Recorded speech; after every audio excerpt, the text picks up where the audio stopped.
इस बुलेटिन के प्रस्तुतकर्ता हैं टारगेट आईएएस कोचिंग। आपकी सफलता ही हमारा लक्ष्य।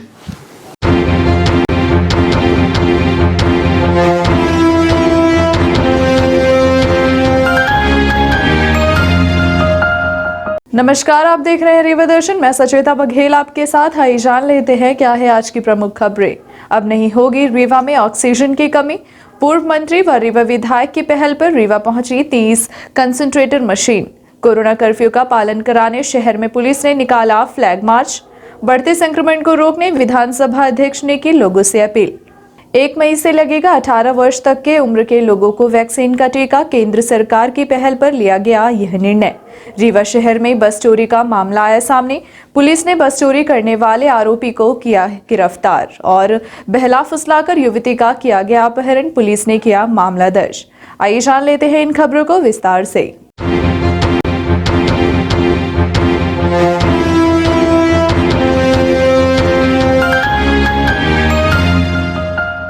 अब नहीं होगी रीवा में ऑक्सीजन की कमी। रीवा पहुंच चुके हैं 30 ऑक्सीजन कंसंट्रेटर मशीन।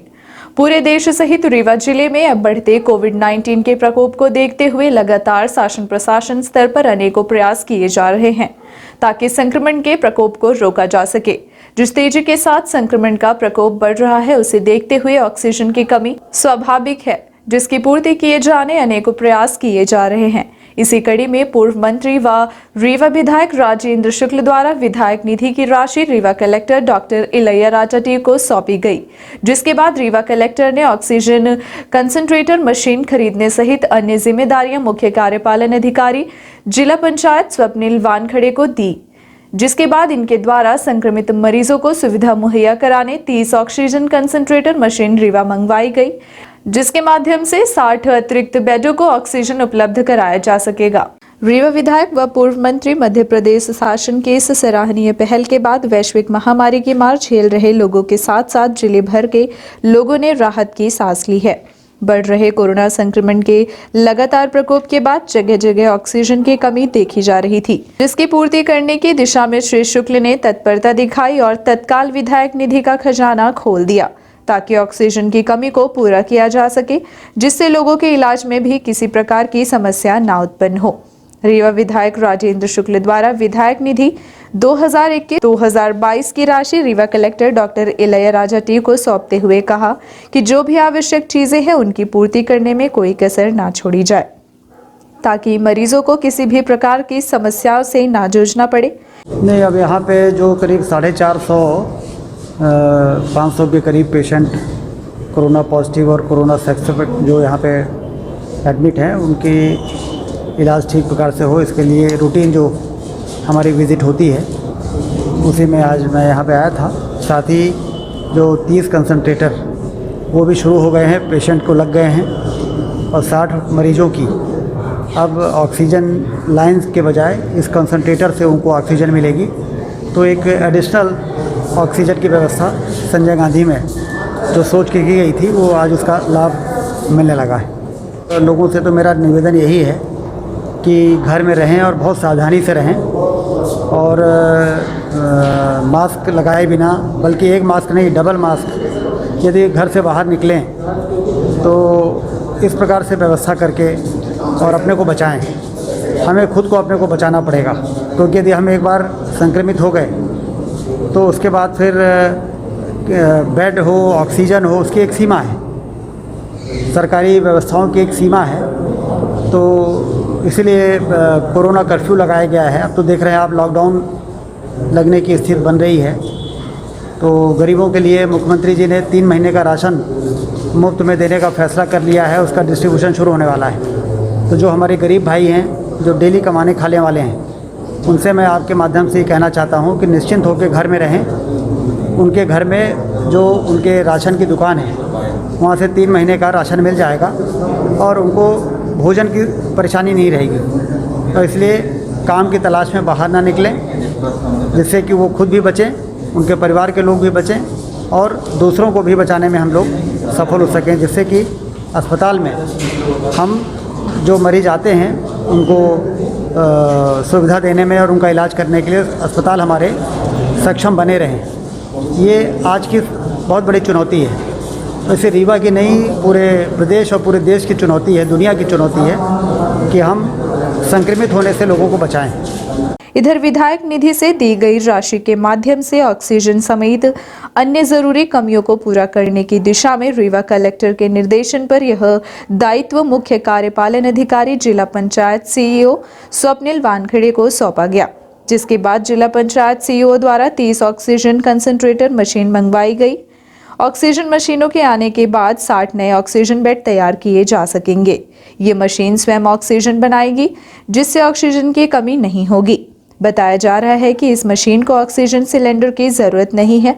पूर्व मंत्री की पहल के बाद इस दिशा में सिमरिया विधायक केपी त्रिपाठी सहित अन्य जनप्रतिनिधियों ने आगे कदम बढ़ाया है, जिसके बाद अभी आगे और भी ऑक्सीजन मशीन व अन्य उपकरण क्रय किए जा सकेंगे तथा अगले 3 दिनों के भीतर 150 ऑक्सीजन युक्त बेडों की क्षमता बढ़ाने का प्रयास किया जाएगा। मंगाए गए 30 कंसंट्रेटर मशीन व बनाई जाने वाली अन्य व्यवस्थाओं के संबंध में जिला पंचायत सीईओ स्वप्निल वानखेड़े ने जानकारी दी।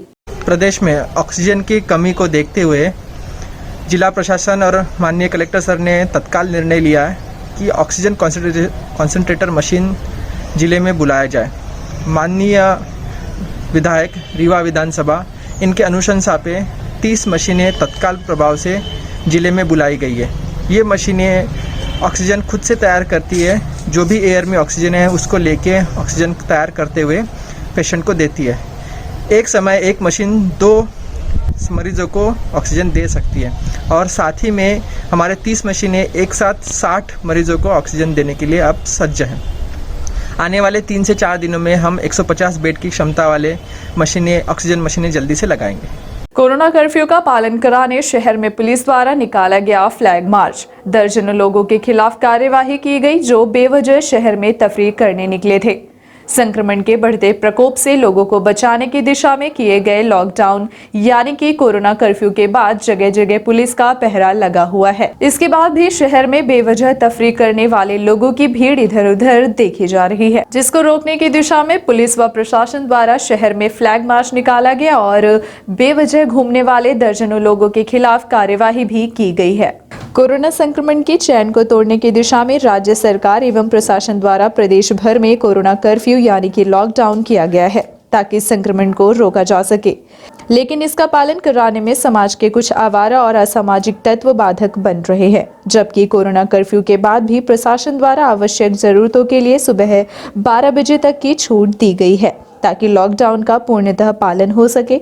इसके बाद भी लोग अपनी हरकतों से बाज नहीं आते। इसी बात को लेकर जिला पुलिस बल द्वारा फ्लैग मार्च निकाला गया। रीवा में मंगलवार को एडिशनल एसपी विजय डावर के नेतृत्व में पुलिस बल के साथ भ्रमण किया और अनावश्यक कार्य से निकलने वाले लोगों के खिलाफ कार्यवाही की गई। आपको बता दें कि लगातार दुकानदारों द्वारा भी गाइडलाइन का उल्लंघन किया जा रहा है, जिनके खिलाफ दुकानों को सील करने की कार्यवाही भी जारी है। वहीं यातायात समेत थानों की पुलिस भी बिना मास्क लगाए तफरी करने वाले लोगों के खिलाफ चालानी कार्यवाही कर रही है। बावजूद इसके लोग बेवजह घरों से बाहर निकलते हैं, जिसके चलते कोरोना वायरस का संक्रमण तेजी से फैल रहा है।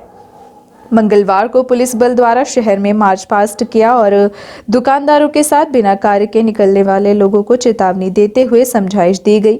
साथ ही कई लोगों के खिलाफ कार्यवाही भी की गई है। लॉकडाउन का पालन कराने के लिए 12 बजे के बाद में छूट प्रोवाइड नहीं है। 12 के पूर्व जितनी भी जो एसेंशियल सर्विसेज की दुकानें हैं वो खुली रहें, उसके बाद में सभी बंद हो जाएं और लॉकडाउन का पूर्णतः पालन हो। इसी तारतम्य में आज फ्लैग मार्च निकाला गया था और साथ ही ये देखा गया कि जो दुकानें अनावश्यक रूप से खुली है, जो एसेंशियल सर्विसेज की उसमें श्रेणी में नहीं आती, छूट की श्रेणी में नहीं आती, फिर भी खोल कर रखे थे, उनके विरुद्ध आज फाइन भी किया गया है। कल एक दुकान सीज की गई थी, उस पर एफआईआर भी दर्ज की गई थी। इसी प्रकार से जो बिना मास्क के रोड पे घूम रहे हैं उनके विरुद्ध भी दंडात्मक कार्रवाई की गई है। अनावश्यक जो लड़के घूमते हैं बाइकों पे उनके विरुद्ध भी कार्रवाई की गई है। शाम को भी इस तरह का फ्लैग मार्च निकाला जाएगा और लोगों को घर में रहने की अपील की जाएगी।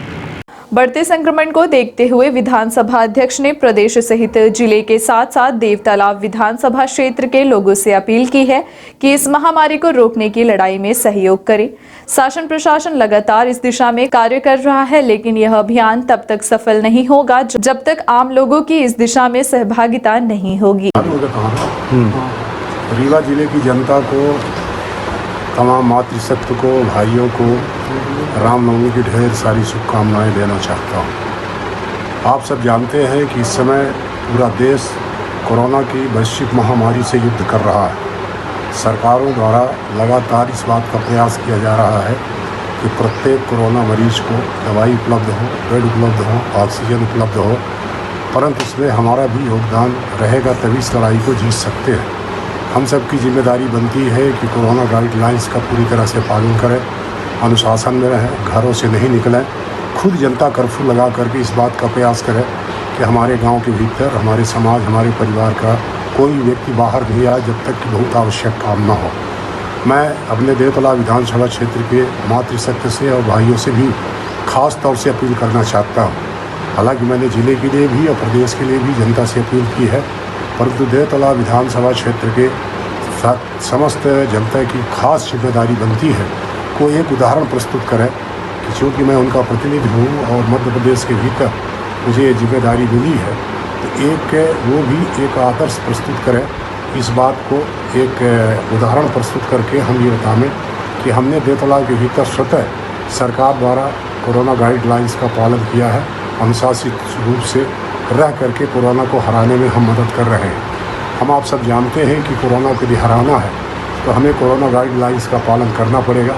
1 मई से 18 वर्ष तक की उम्र के लोगों को भी लगेगा टीका। बढ़ते संक्रमण के खतरे को देखते हुए भारत सरकार ने इस दिशा में निर्णय लिया है कि अब आगामी 1 मई से 18 वर्ष की उम्र तक के लोगों को वैक्सीन का टीका लगाया जाएगा, ताकि इस महामारी के खिलाफ जारी इस जंग को हम आसानी से जीत सके। भारत सरकार ने देश में बढ़ते कोरोना संकट को देखते हुए 1 मई से 18 साल से ऊपर के सभी लोगों को कोरोना वैक्सीन लगाने की अनुमति दे दी है। मोदी सरकार ने सोमवार को ये फैसला लिया। फैसले के मुताबिक भारत सरकार ने 1 मई से कोविड-19 टीकाकरण की उदारीकृत और त्वरित चरण 3 रणनीति की घोषणा की, जिसमें 18 वर्ष से अधिक आयु के सभी लोगों को टीका प्राप्त करने के लिए पात्र हैं। रीवा शहर में बस चोरी होने का मामला आया सामने। पुलिस ने बस चोरी करने वाले आरोपी को गिरफ्तार भी कर लिया है और उसके पास से बस जब्त की गई है। मामला सिविल लाइन थाने का है। आप छोटी मोटी चोरी की घटनाएं तो आए दिन सुनते रहते हैं, लेकिन 52 सीटर बस चोरी हो जाए यह बात तो चौंकाने वाली है, लेकिन यह हकीकत है। यह घटना सिविल लाइन थाना क्षेत्र के गुप्ता पेट्रोल पंप के पास घटित हुई, जहां खड़ी कृष्णा ट्रेवल्स की बस क्रमांक MP 17P 1250 रात्रि करीब 11:30 बजे चोरी हो गई। घटना की जानकारी बस मालिक द्वारा सिविल लाइन पुलिस को दी गई, जिसके बाद पुलिस भी हैरत में आ गई। हालांकि पुलिस ने आनन फानन में शहर में लगे सीसीटीवी कैमरे की जांच की तो सिरमौर चौक स्थित लगे सीसीटीवी कैमरे से जानकारी मिली कि उक्त बस सिरमौर की तरफ जा रही है। जानकारी मिलते ही पुलिस ने बस का पीछा किया तो बस को सगरा के पास पकड़ लिया गया। आपको बता दें कि बस चोरी करने वाला कोई और नहीं बल्कि एक दूसरी बस का खलासी बताया गया है, जिसके खिलाफ पुलिस ने मामला दर्ज कर उसे पूछताछ कर रही है और यह जानकारी जुटाने का प्रयास किया जा रहा है कि किस नियत से खलासी बस को लेकर भागा था। आइए सुनाते हैं थाना प्रभारी ओंकार तिवारी ने क्या कहा। अरे बस चोरी हाँ, कृष्णा कंपनी की बस है। बस का नंबर है MP 17P 1250 और रात को चोरी हो गई थी। सुबह जब उसके ड्राइवर अपने बस का जो नंबर है 5 बजे सुबह का, उस पर जब आए तो पता चला कि बस मौके पर नहीं थी, तो टोटल खड़ी की गई, जिसकी सूचना उनके द्वारा दी गई और सुबह 5 बजे तत्काल CCTV वगैरह से बस का लोकेशन देखा गया, जो सिरमौर चौराहा से लेफ्ट साइड में जाती करीब 11:27 पे दिखी थी। उस आधार पर उसी रोड में घेराबंदी की गई तो सगरा के पहले से बस को और जो बस को ले जा रहा था दोनों को पिकअप कर लिया गया है। मामला पंजीबद्ध करके मामला विवेचना की जा रही है। आरोपी कौन है सर?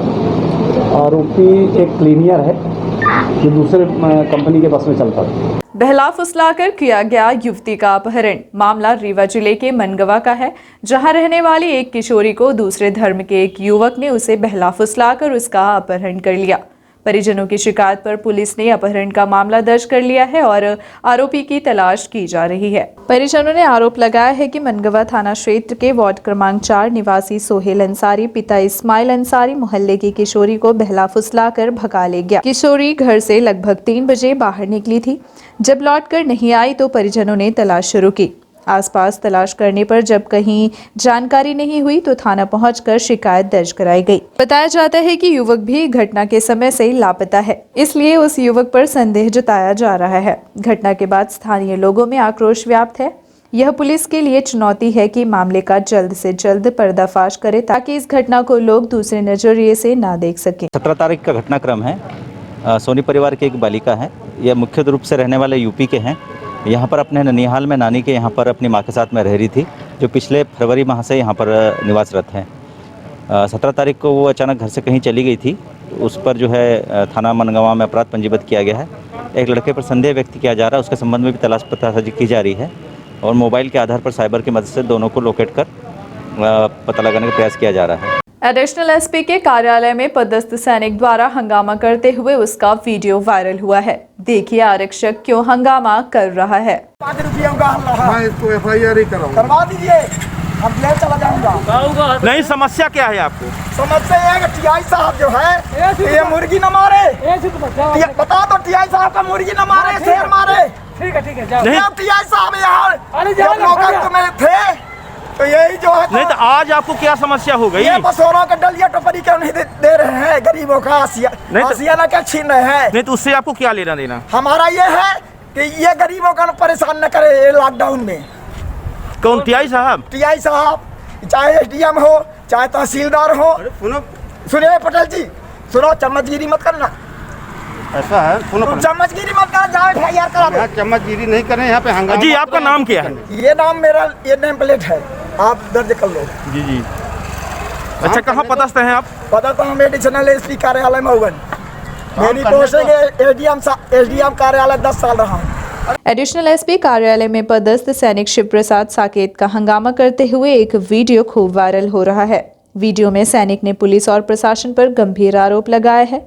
सैनिक का कहना है कि पुलिस और प्रशासन द्वारा लॉकडाउन पालन को लेकर केवल गरीबों पर कार्यवाही की जा रही है। उस समय का वीडियो वायरल हो रहा है जब प्रशासन द्वारा सब्जी मंडी के पास चेकिंग लगाकर बिना मास्क के अनावश्यक घूमने वालों पर कार्यवाही की जा रही थी। देखिए, आपके द्वारा भी मेरे संज्ञान में लाया गया है कि इस तरह का कोई वीडियो है। शिव प्रसाद सैनिक है वहाँ पर, जो मेरे ही कार्यालय में पदस्थ था और वर्तमान में उसके यहाँ चूँकि बीमार चल रहे थे तो उसको घर पर रहने की सलाह दी गई थी। उसके घर में कुछ कोविड पॉजिटिव पेशेंट भी थे। इसी तारतम्य में अगर इस तरह का कोई उसका वीडियो वायरल हो रहा है या हंगामा कर रहा है तो निश्चित तौर पे उसे वापस होमगार्ड मुख्यालय भेजा जाएगा। नहीं, वो देखिए, वो क्यों ऐसा क्यों कह रहा है ये तो मैं वीडियो देखने के बाद ही बता पाऊंगा, लेकिन अनुशासनहीनता उसने की है, उसको निश्चित तौर पर वापस होमगार्ड कार्यालय भेजा जाएगा। दर्जन भर से अधिक पुलिसकर्मी पाए गए कोरोना पॉजिटिव। पुलिस महकमे में मचा हड़कंप। जिस तेजी के साथ जिले में संक्रमण का खतरा बढ़ता जा रहा है वह अत्यंत चिंता का विषय है। कोरोना का कहर लगातार जारी है। इसके जद में आम जनता, नेता, प्रशासन व पुलिस के लोग भी आते जा रहे हैं। अगर यही हाल रहा तो स्थिति अत्यंत दयनीय होगी। इस संबंध में मीडिया को जानकारी देते हुए रीवा एसपी राकेश कुमार सिंह ने बताया कि लगातार हालात बेकाबू हो रहे हैं। पुलिस के भी लगभग 1 दर्जन से अधिक लोग कोरोना पॉजिटिव पाए गए हैं, जिसमें निरीक्षक, उप निरीक्षक और आरक्षक शामिल हैं। अगर समय रहते जिलेवासी सचेत नहीं हुए तो हालात मुश्किल हो जाएंगे। वहीं पुलिस अधीक्षक ने लोगों से अपील की है कि दूसरे चरण में कोरोना का असर बच्चों के ऊपर भी पड़ रहा है, इसलिए किसी भी हाल में बच्चों को लेकर बाहर ना निकलें। अति आवश्यक कार्य हो तभी बाहर निकले और पुलिस प्रशासन का सहयोग करें। सोमवार को जिले के सभी थाना प्रभारियों के द्वारा बिना मास्क निकलने वाले लोगों के खिलाफ चालानी कार्यवाही की गई।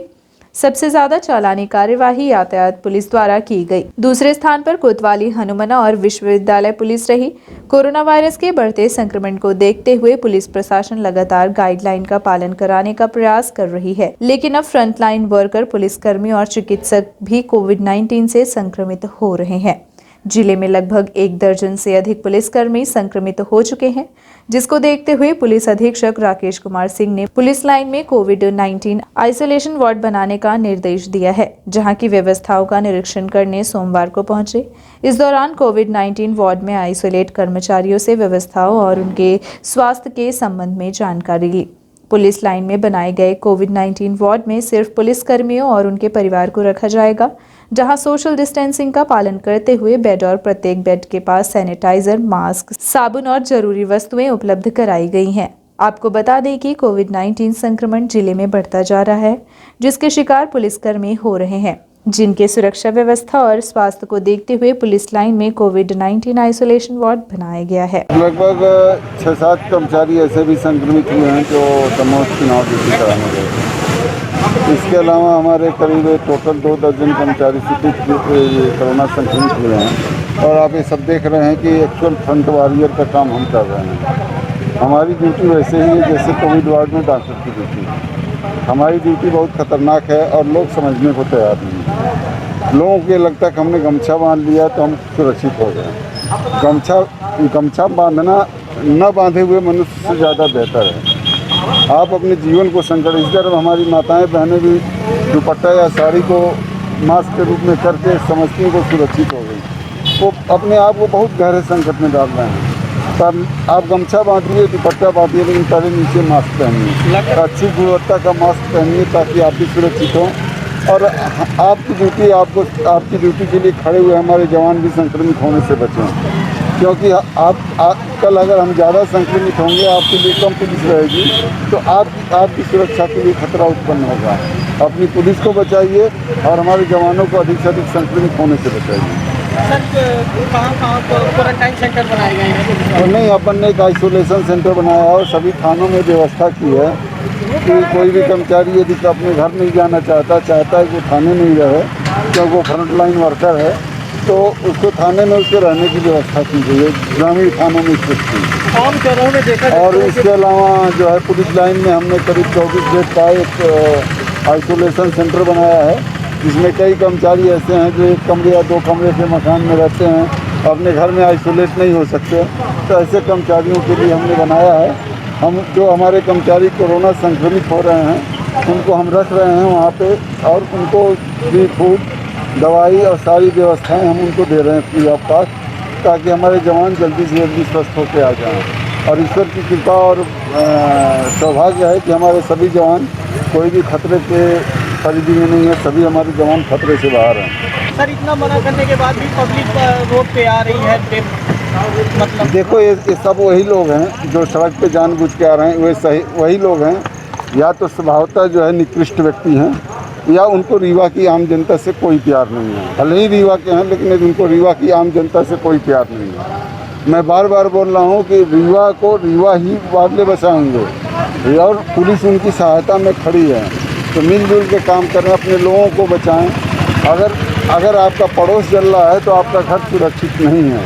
ये हमारे रीवा के भाई बंधुओं को समझना पड़ेगा और इसी हिसाब से कार्य करना पड़ेगा। काफ़ी लोग भी बिना मास्क के यात्रा कर रहे हैं। अभी आपने कार्रवाई भी की। अब क्या है ना कि भाई पुलिस भी कहाँ से निकली है, सब शासकीय लोग कहाँ से निकले हैं, किसी समाज की पैदाइश है ना।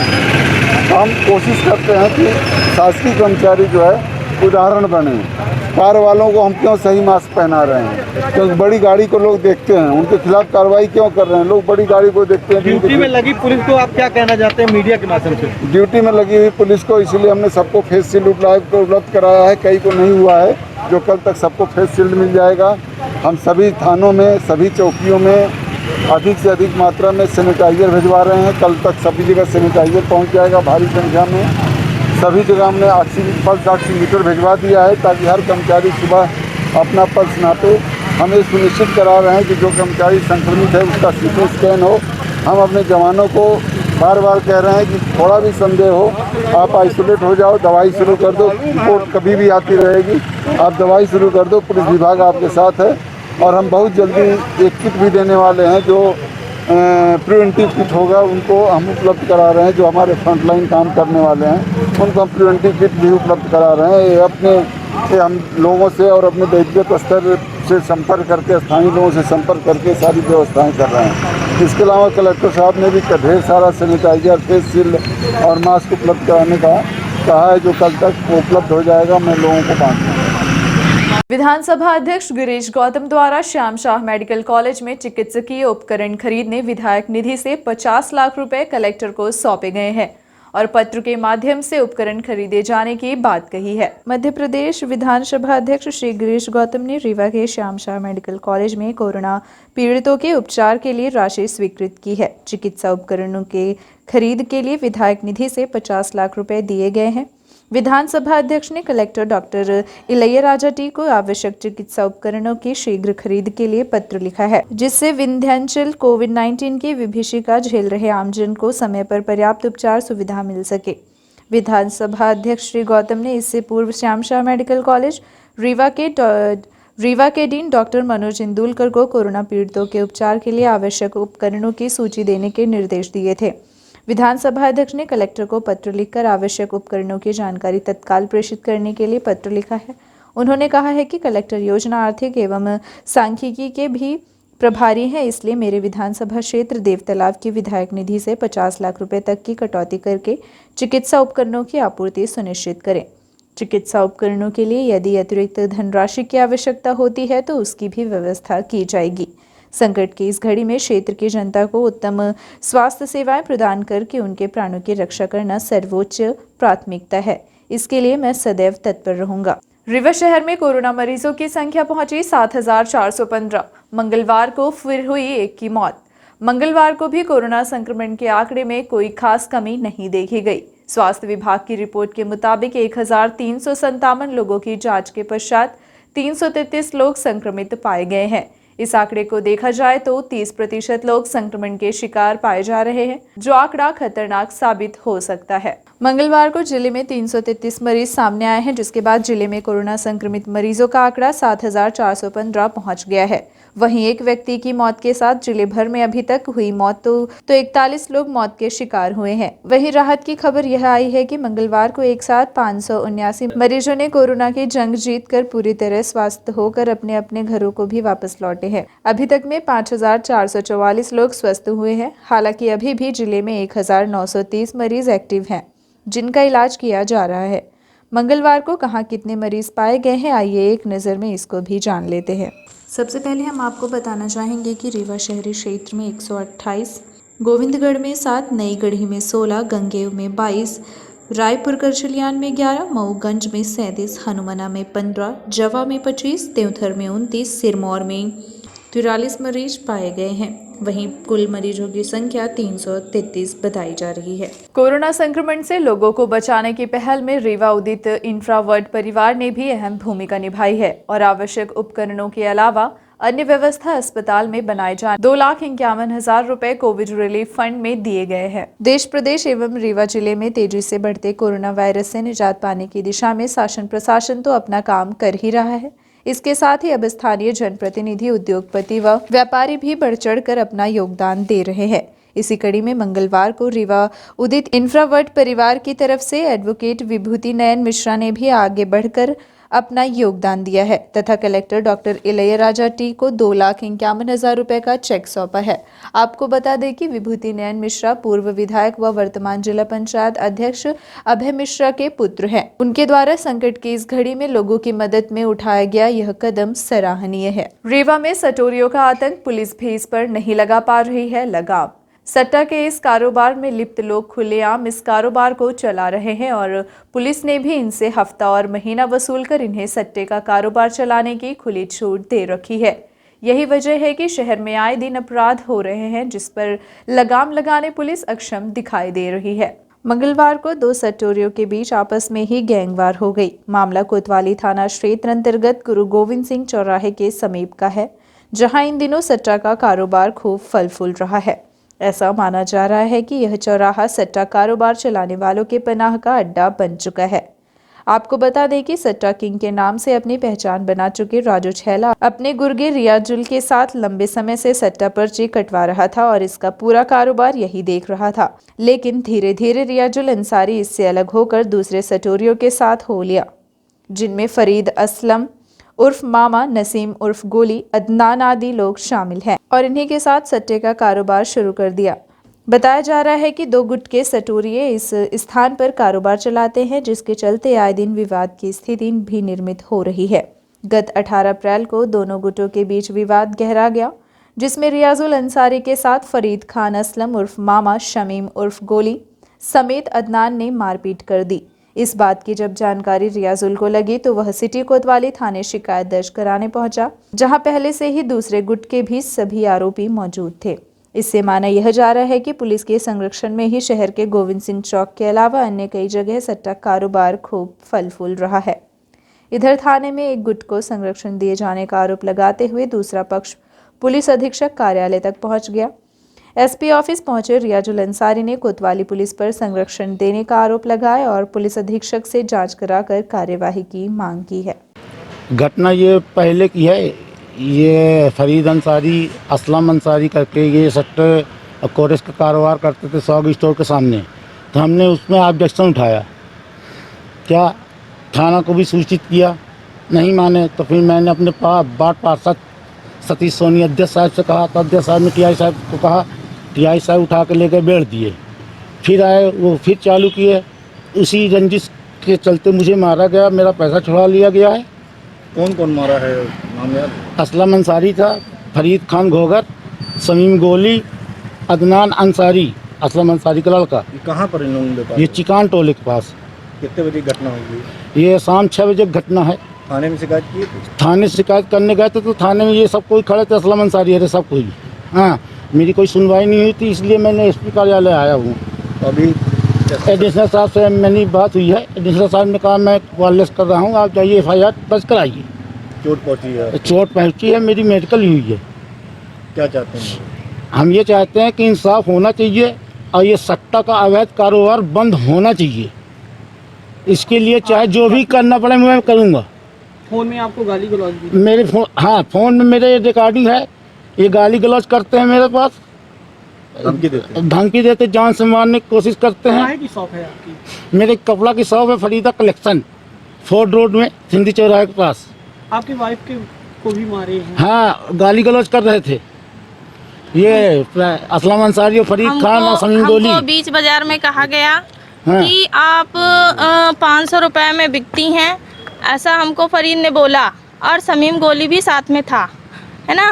और है तो शमीम गोली कल हमको मिला, फिर हमको गाली दिया। जी सर, और ये बताइए मेरे हस्बैंड का हाथ तोड़ दिया गया, तो इसमें अब हम क्या करें और कैसे हम खाएंगे, कैसे कमाएंगे। मेरे हस्बैंड काम करने वाले हैं और इसमें अब उनके ऊपर कार्रवाई की जाए और है तो इनके ऊपर सख्ती बरती जाए और काम इनका बंद कराया जाए। आपने मुख्यमंत्री में भी हेल्पलाइन में? जी हाँ, हेल्पलाइन में भी उसमें शिकायत किए हैं और एसपी ऑफिस में भी आए। मेरे पास वायरल है, ये सट्टा पर्ची काटते हुए मेरे पास वीडियो है, इनका रिकॉर्डिंग भी है। अपने आप को बोलते हैं कि हम हमारा क्या हो सकता है, हमारा कोई कुछ नहीं बिगाड़ सकता है। हमसे कह रहे थे ये फरीद अंसारी, शमीम गोली बोल रहे हैं, चले जाओ, जिस थाने में जाना हो जाओ, आपकी कोई सुनवाई नहीं होगी और आपको ऐसे ही हम लोग परेशान करेंगे और ना ही आपको काम करने देंगे ना कुछ करने देंगे। कॉलेज चौराहे में पुलिस ने लगाई चेकिंग और गाड़ियों की निकाली गई काली फिल्म, शासकीय वाहन को भी किया गया चेक। कॉलेज चौराहे में पुलिस ने कोविड-19 के बढ़ते संक्रमण को देखते हुए मास्क न लगाने वालों के ऊपर चालानी कार्यवाही की। इस दौरान जिन गाड़ियों में काली फिल्म लगी हुई थी उनको भी पुलिस ने निकालने का काम किया और कार्यवाही की। हालांकि इस दौरान गाड़ी मालिकों व पुलिस की तू-तू मैं भी देखी गई। आपको बता दें कि पुलिस कॉलेज चौराहे पर मास्क न लगाने वालों के ऊपर चालानी कार्यवाही कर रही थी, तभी ऐसे शासकीय वाहन से कर्मचारी भी वहां से निकले जो मास्क का उपयोग नहीं कर रहे थे, लेकिन पुलिस ने शासकीय वाहन रोककर कर्मचारियों के ऊपर भी चालानी कार्यवाही की। इस दौरान मीडिया को जानकारी देते हुए एडिशनल एसपी विजय डावर ने बताया कि वाहन चेकिंग में हम लोग शासकीय वाहन को भी चेक कर रहे हैं और कार्यवाही की जा रही है, क्योंकि शासकीय कर्मचारी ही सबसे ज्यादा संपर्क में आते हैं।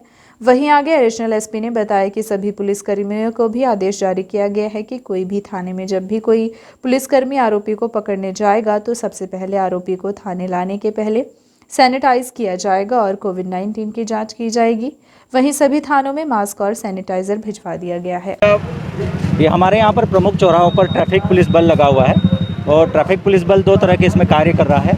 एक तो जैसा कि आपको सभी को विदित है कि चाहे 4 व्हीलर में हो चाहे 2 व्हीलर में हो, आपको 3 लेयर मास्क लगाना है, सैनिटाइज करना है। अगर आप गाड़ी के अंदर भी बैठे हैं तब भी आपको जितनी सवारी बैठी हैं, 3 सवारी बैठी है तो तीनों को मास्क लगा अनिवार्य है। यही आज कॉलेज चौराहे पर हम लोग चेक कर रहे थे। ऐसे वाहनों में जिनमें लोगों ने काली फिल्म लगा रखी है, मास्क भी नहीं लगाया, उनके खिलाफ हम कार्रवाई कर रहे हैं। तो जितने भी लोग बिना मास्क के उनके सभी के चालान काटे जा रहे हैं। ज़्यादातर बिना मास्क के निकाले जा रहे हैं और नहीं, इसमें देखिए अभी तक एक भी शासकीय वाहन मुझे नहीं दिखा है। अगर आपको यहाँ कहीं दिखे तो मुझे ज़रूर बताइएगा, उसका चालान 100% होगा। दूसरों को भले छोड़ दिया जाएगा पर शासकीय नौकर को, शासकीय गवर्नमेंट को बिल्कुल नहीं छोड़ा जाएगा, बिल्कुल मुरब्बत नहीं की जाएगी, क्योंकि वो बहुत ज़्यादा पब्लिक कॉन्टैक्ट में रहते हैं। सबसे ज़्यादा संक्रमण होने की खतरा उन्हीं को रहता है, तो ये बहुत ज़रूरी है। प्रथम दृष्टया हमारा यही कोशिश है कि लोग मास्क पहने, लॉकडाउन के नियमों का पालन करें। फिर भी अगर वो नहीं करते तो हम उनके खिलाफ दंडात्मक कार्रवाई करेंगे। उसके लिए सभी थानों में सैनिटाइज और ग्लव्स दिए गए हैं और सभी को निर्देशित किया गया है कि जैसे ही आप आरोपी को पकड़ेंगे उसको सैनिटाइज करेंगे, उसको थाने लाएंगे, उसका सबसे पहले एंटीजन कोविड टेस्ट कराएंगे। अगर वो पॉजिटिव पाया जाता तो कोविड के नियमों का पूरा पालन करें। हाँ जी हाँ, बिल्कुल मास्क पहने, स्वयं भी सुरक्षित रहें, अपने परिवार को भी सुरक्षित रखें और अपने आसपास के लोगों को भी सुरक्षित रखें। धन्यवाद। धो कर चली गेहूं की फसल, मौके पर नहीं पहुंचा दमकल। ग्रामीणों की मदद से आग पर पाया गया काबू। प्रशासन से किसान लगाते रहे गुहार, नहीं मिली मदद। रीवा जिले के शाहपुर थाना क्षेत्र अंतर्गत एक ऐसा मामला सामने आया है जिसमें गेहूं की फसल धो कर जल के नष्ट हो गई, लेकिन ना तो कोई प्रशासनिक अमला सहयोग के लिए पहुंचा और ना ही दमकल विभाग की गाड़ी। प्रशासन की ओर से सहायता की उम्मीद लगाए किसान देखता रहा राह, वहीं प्रशासनिक सहायता किसान के लिए शून्य दिखी। पूरा मामला शाहपुर थाना क्षेत्र अंतर्गत दुगव्वा गांव का है, जहां हिंचलाल कुशवाहा पिता स्नेही कुशवाहा उम्र 52 वर्ष के घर में दोपहर अचानक आग लग गई। आग लगने के कारण वहां पर रखी गेहूं की फसल जलकर पूरी तरह से नष्ट हो गई व किसान के घर में भी काफी क्षति हुई। बताया जा रहा है कि लगभग 3 लाख के आसपास किसान को नुकसान का सामना करना पड़ा। किसान के द्वारा बार बार प्रशासनिक अमले से मदद की गुहार लगाई जा रही थी, लेकिन प्रशासनिक अमला कानों में रुई डालकर बैठा हुआ था। वहीं ग्रामीणों की मदद से घंटों बाद आग पर काबू पाया गया। तब तक किसान की फसल पूरी तरह से जलकर नष्ट हो गई थी। इस बात की जानकारी मऊगंज के पूर्व विधायक सुखेंद्र सिंह पन्ना को हुई तो वह मौके पर पहुंचे और किसान को हर संभव मदद करने का आश्वासन दिया।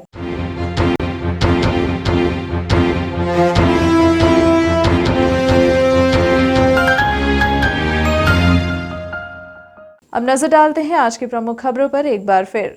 अब नहीं होगी रीवा में ऑक्सीजन की कमी। पूर्व मंत्री व रीवा विधायक की पहल पर रीवा पहुंची 30 कंसंट्रेटर मशीन। कोरोना कर्फ्यू का पालन कराने शहर में पुलिस ने निकाला फ्लैग मार्च। बढ़ते संक्रमण को रोकने विधानसभा अध्यक्ष ने की लोगों से अपील। 1 मई से लगेगा 18 वर्ष तक के उम्र के लोगों को वैक्सीन का टीका। केंद्र सरकार की पहल पर लिया गया यह निर्णय।